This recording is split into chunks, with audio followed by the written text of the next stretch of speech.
the question we're going to answer today is when, why, how, what for are these not weights?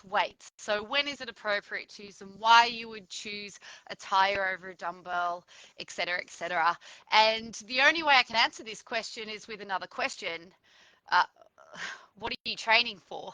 So, if your sole primary purpose of training is to load the bones and build the muscles, and I mean building density, not building size, or even if you want to build size, then your traditional pumping iron, weights in the gym, barbells, dumbbells is probably enough.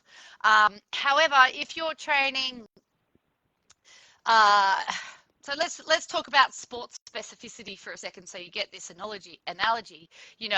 Swimmers swim to get better at swimming. They don't run, or they might run, but for a different purpose. Runners run, and then they might do weights, but for a supplementary purpose, not necessarily because it'll make running better, usually because it will fill the gaps and prevent injury. Lifters lift, etc., etc. Basketballers jump.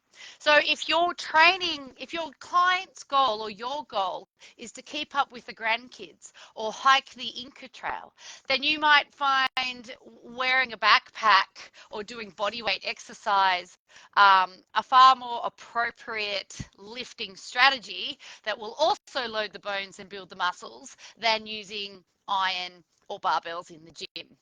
And then the other reason you would use these options or opportunities is because there are still women, we can't deny it, out there who believe that lifting weights will make them bulky.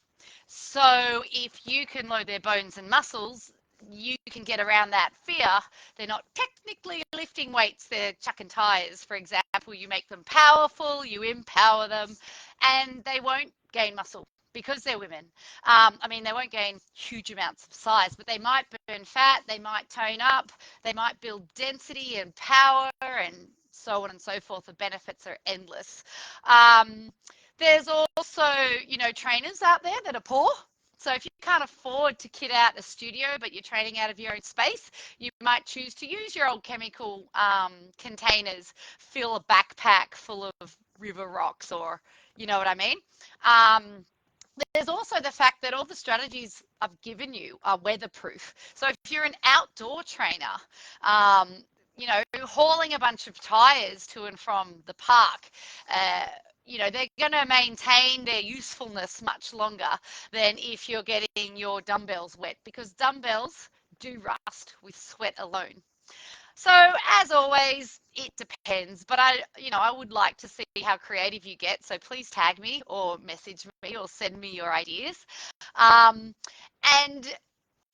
especially if the exercise and the movements you're prescribing are purpose-driven, then your answer is that exercise is right. So purpose-driven movement is just about really sort of boiling down what is this person training for and how can I expose their body as accurately as possible to those movements.